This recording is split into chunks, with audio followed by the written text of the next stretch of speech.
Hello everybody, welcome to study aspire. So आज मैं आपको कराने वाली हूँ government budget and the economy, जो कि आपके क्लास 12th का चैप्टर है। ठीक है, सो इसको बहुत ध्यान से समझना, ये बहुत इंपॉर्टेंट है आपकी नॉलेज के लिए भी और आपके एग्जाम प्रोस्पेक्टस से भी। ठीक है, सो बजट के बारे में बताने वाली हूँ मैं। जो बजट आपका बनता है, गवर्नमेंट क्यों बनाती है, ठीक है, और ये गवर्नमेंट बजट होता क्या है। ठीक है बेटा, बजट होता है एक एनुअल स्टेटमेंट होती है जिसके अंदर सारी आइटम वाइज लिस्ट होती है, सारे रिसिप्ट, सारे एक्सपेंडिचर जो होंगे, जहां पर खर्चे होने हैं, जहां पर चीजें बचानी है, एरिया वाइज, रीजन वाइज, वो सब चीजें इसमें इंक्लूड होता है। और ये it is an annual statement showing item wise estimates of receipt and expenditure during fiscal year. अब बेटा फिस्कल ईयर क्या होता है?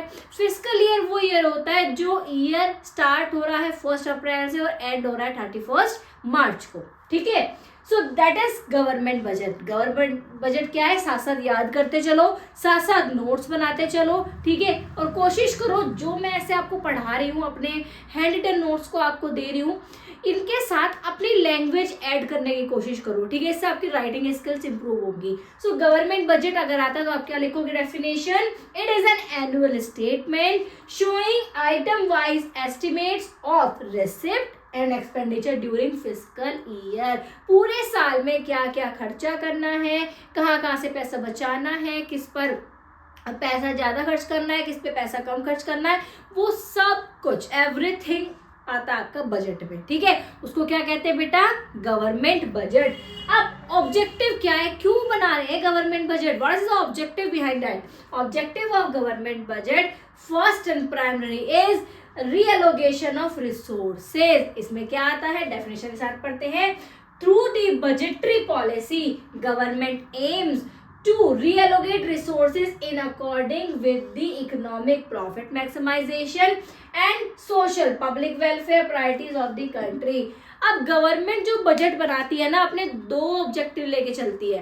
पहला, वो चाहती है कि भाई पब्लिक का भी भला हो और दूसरा प्रॉफिट भी हो। ठीक है, प्रॉफिट मैक्सिमाइजेशन भी हो और पब्लिक वेलफेयर भी हो। तो वो आता है बेटा रियलोकेशन ऑफ रिसोर्सेज में। ठीक है, क्या लिखोगे इसमें आप?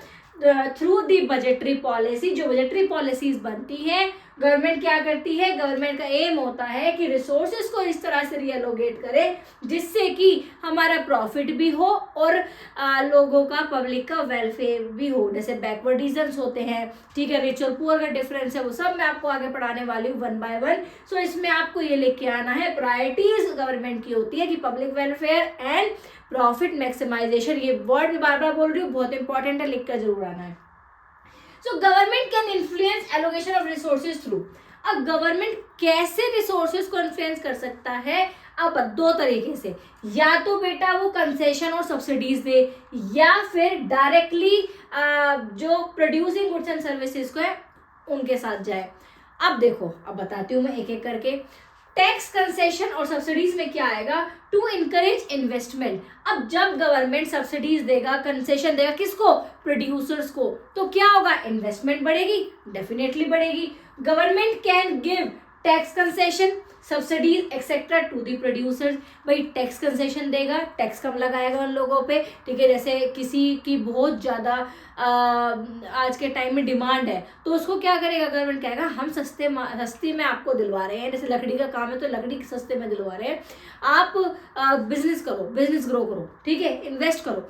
सब्सिडीज देगा, ठीक है, किसको? प्रोड्यूसर्स को। For example, government discourage the production of harmful consumption goods like liquor and cigarette. अब सब लोग ये बोलते हैं, आपने सुना होगा आसपास भी, सिगरेट और ये जो ड्रिंक है, अल्कोहल है, ये बंद क्यों नहीं हो जाती?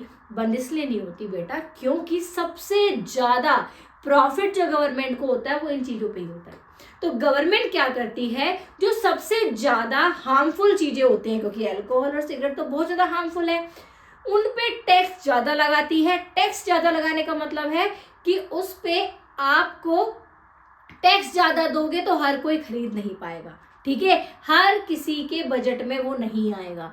तो इसलिए गवर्नमेंट जो हार्मफुल चीजें होती हैं उस पर टैक्स ज्यादा लगाती है और जो अच्छी चीजें होती हैं उन पर टैक्स कम लगाती है। बताती हूँ आपको आगे।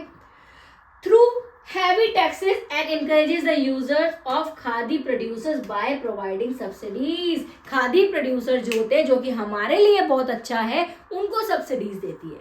ठीक है, तो गवर्नमेंट बेटा बजट बहुत ज्यादा सोच समझ के बनाती है, तो इसलिए फर्स्ट क्या हुआ, टैक्स कंसेशन देगी प्रोड्यूसर्स को, ठीक है, सब्सिडीज देगी, जैसे खादी प्रोड्यूसर्स हैं, ठीक है, क्यों देती है, जैसे कि भाई इन्वेस्टमेंट बढ़ाओ, जैसे कि और ग्रोथ हो, हमारी इकोनॉमी की ग्रोथ हो, ठीक है, हमारी कंट्री की ग्रोथ हो। सेकेंड है directly producing goods and service, direct he service और क्या प्रोड्यूस कर रही है, ठीक है, गुड्स एंड सर्विसेज प्रोड्यूस कर रही है। कैसे, there are many non profitable economic activities, government बहुत सारी ऐसी एक्टिविटीज करता है जो नॉन प्रॉफिट मेकिंग होती है, ठीक है, which are not undertaken by the private sector like water supply, sanitation, law and order, national defence etcetera. ये सब क्यों करती है गवर्नमेंट, अपने अब बजट को उसमें एक्सपेंडिचर लगा रही है ना, अपना खर्चा जो भी टैक्स से आ रहा है वो इन सब पे लगा रही है ना, जिससे पैसा नहीं वो कर रही कि भाई अपना अपना फायदा देख रही है, नहीं, पब्लिक का भी देख रही है, पब्लिक गुड्स को, पब्लिक को इतने सारी फैसिलिटीज प्रोवाइड करा रही है।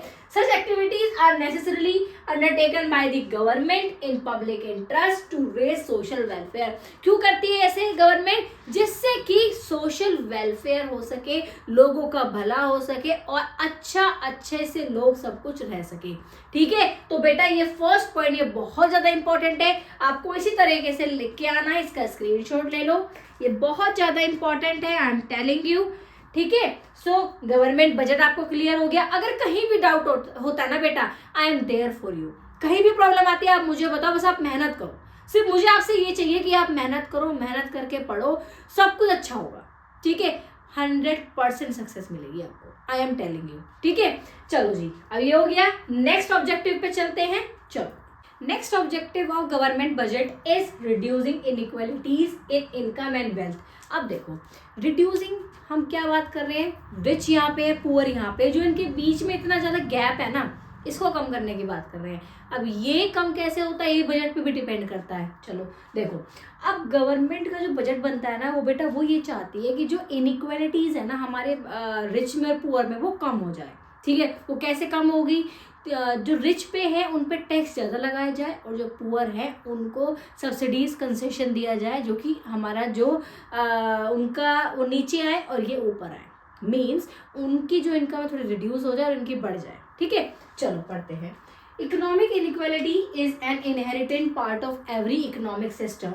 A government aims to reduce such inequalities of income and wealth through its budgetary policy. तो कैसे गवर्नमेंट इसको ठीक करती है, अपनी गवर्नमेंट पॉलिसीज के थ्रू। ठीक है, government aims to influence distribution of income by imposing taxes on the rich. मैंने आपको बताया कि कैसे होगा ये, जो रिच पीपल ऑलरेडी हैं, ठीक है, उनके ऊपर ज़्यादा टैक्स लगा दिया जाए, and spending more of the welfare of the poor. ठीक है, वेलफेयर के लिए से लोग जो पुअर लोग हैं उनके वेलफेयर पे स्पेंड किया जाए मनी को। ठीक है, it will reduce income of the rich. इससे क्या होगा बेटा, जो रिच पीपल है उनकी तो इनकम रिड्यूस हो जाएगी और स्टैंडर्ड ऑफ लिविंग बढ़ जाएगा पुअर का। ठीक है, the reducing inequalities is in the distribution of income. ठीक है, तो रिड्यूसिंग इनइक्वालिटीज में आपको ये लिखना है, आप अपने साइड से ही बनाकर लिख सकते हो। रिड्यूसिंग इनइक्वालिटीज कब होगा बेटा, जब हमारा जो गैप है ना रिच पुअर का वो कम हो जाए, वो गवर्नमेंट की पॉलिसीज से भी कम होता है। ठीक है, गवर्नमेंट क्या करती है बेटा, ध्यान रखना, रिच पे ज़्यादा टैक्स लगाती है और पुअर पे कम टैक्स लगाती है। ठीक है, देखो इवन 7 लाख पर एनम पे तो किसी को टैक्स ही नहीं देना।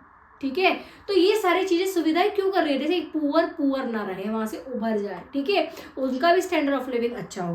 पुअर अगर रिच वालों को ज्यादा चीज फायदे देंगे तो बेटा वो तो और रिच बन चले जाएंगे, पुअर तो वहीं के वहीं रह जाएंगे। इसलिए पुअर के साथ भी सोचा जाता है, उनके लिए भी सोचा जाता है।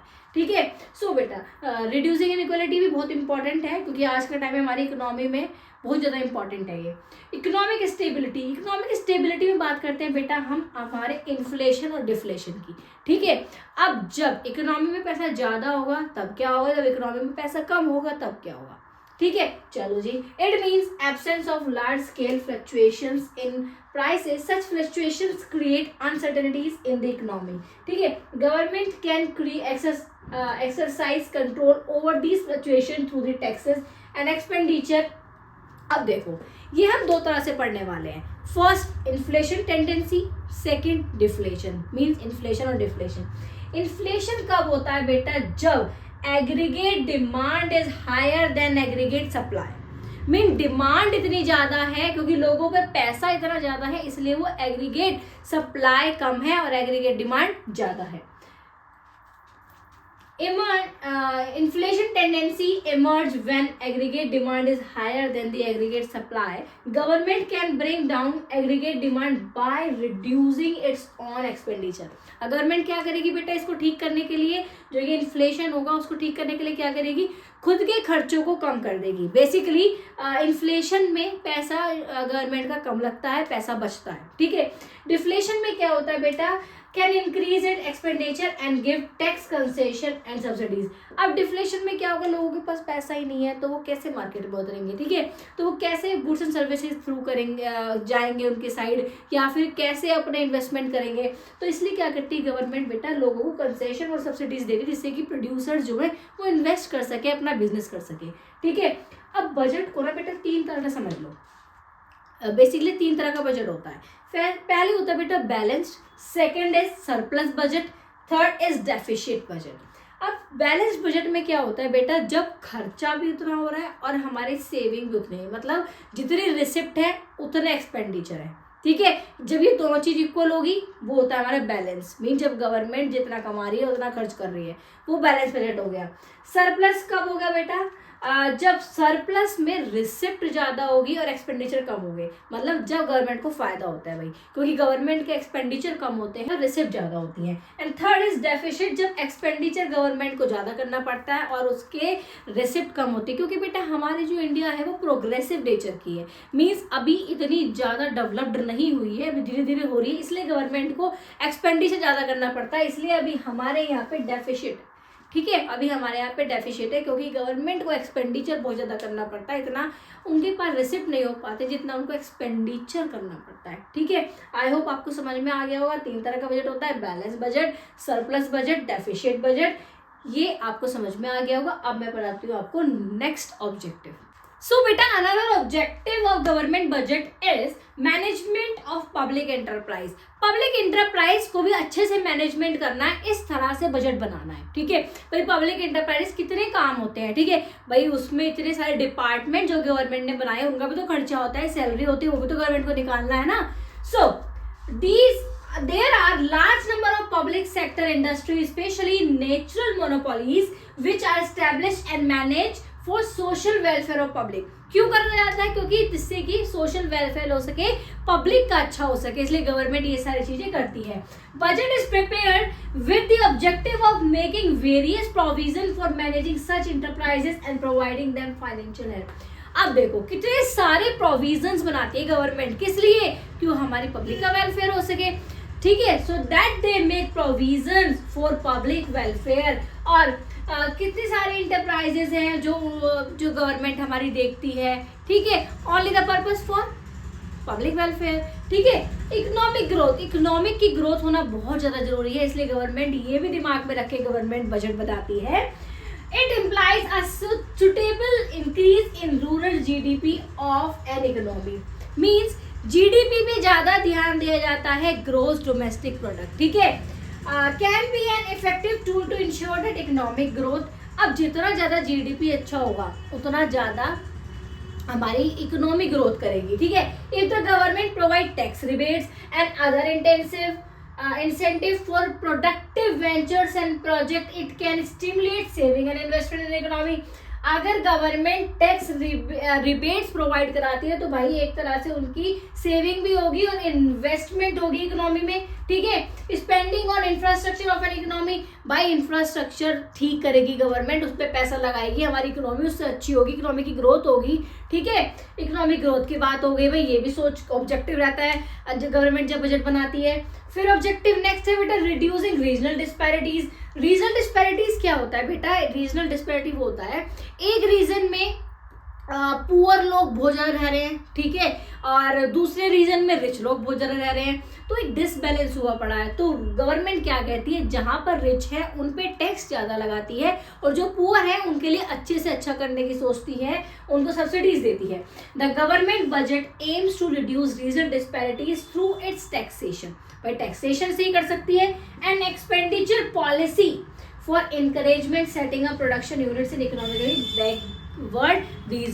बैकवर्ड रीजन में भी जो लोग हैं वो भी इन्वेस्टमेंट करके बिजनेस कर सके, अपना अच्छा कर सके, प्रॉफिट कर सके, अपनी लिविंग को सुधार सके, लिविंग ऑफ स्टैंडर्ड अच्छा हो सके, ठीक है। तो ये भी गवर्नमेंट सोचते हैं कि भाई रीजनल डिस्पैरिटीज ना हो, क्योंकि है तो भाई हमारी कंट्री, हम हर रीजन की बात करेंगे, एक ही बात नहीं करेंगे। तो जहां पर ऐसे लोग हैं, पुअर ज्यादा लोग हैं भाई, उन तक अच्छे से फैसिलिटीज नहीं पहुंच पा रही है, तो उनके लिए भी अच्छा सोचा जाए। Next is, and this is the last objective of government budget, employment generation, most important. जो कि इतने लोग आज के टाइम में अब भी बेरोजगार हैं, उनको एम्प्लॉयमेंट मिल सके, ठीक है। Government budget is used as an effective tool in process of employment generation in various ways. Investment in infrastructure project like construction of flyover, bridges, expansion. Basically, government employment generation कैसे कर सकती है? भाई flyover बनवाएगी तो भाई वहाँ पे labour चाहिए, वहाँ पे लोग चाहिए, पीपल चाहिए, तो एम्प्लॉयमेंट जनरेट होगी, फैक्ट्रीज बनेंगी, स्कूल बनेंगे, कॉलेजेस बनेंगे, इतनी सारी चीज है। अगर इन सब पे ब्रिजेस वगैरह बनवाकर गवर्नमेंट पैसा लगाती है तो भाई एम्प्लॉयमेंट जनरेट होगा। हर तरह के लोग चाहिए होते हैं हर काम के लिए, ठीक है। सो ये भी हमारा हो गया गवर्नमेंट बजट। इन सारे 7 पॉइंट्स को आप ध्यान रखना, सारे पॉइंट्स इंपॉर्टेंट है। जितना जो भी मतलब any file you can write according to question, जो भी क्वेश्चन पूछता है, ठीक है। आई होप बेटा आपको गवर्नमेंट बजट समझ में आ गया होगा, एक इसका सारा ऑब्जेक्टिव समझ में आ गया होगा। फिर भी कोई डाउट हो, tell me, I am there for you. मैं आपके डाउट्स क्लियर करूंगी, आप मुझे बताइए जहाँ पे आपको प्रॉब्लम आती है। बस इतनी सी रिक्वेस्ट है, आप पढ़ लो, मेहनत कर लो, सक्सेस हो जाओगे तो ज्यादा अच्छे से रहोगे, बढ़िया जिंदगी काटोगे, ठीक है। किसी और पे डिपेंड मत रहो, अपने पैरों पे खड़े हो जाओ, मेहनत कर लोगे। जो चीज पढ़ाई से मिल सकती है वो किसी और से नहीं मिल सकती, ट्रस्ट मी, ठीक है। जो लोग ये सब बातें करते हैं वो सब बड़ी बड़ी बातें हैं, मेहनत करो, सबके अंदर पोटेंशियल है, सबके अंदर हर एक से एक खूबी है। पहचानो उस खूबी को, अपनी स्ट्रेंथ को पहचानो और वीकनेसेस पे काम करो, ठीक है। आई होप आपको सारे टॉपिक क्लियरली समझ में आ गए होंगे। So please do like, share and comments on my video. Thank you so much all my dear students, and all the very best for your future and for your studies and for your exam. Okay, मेहनत करो, आगे जरूर बढ़ोगे। Thank you so much.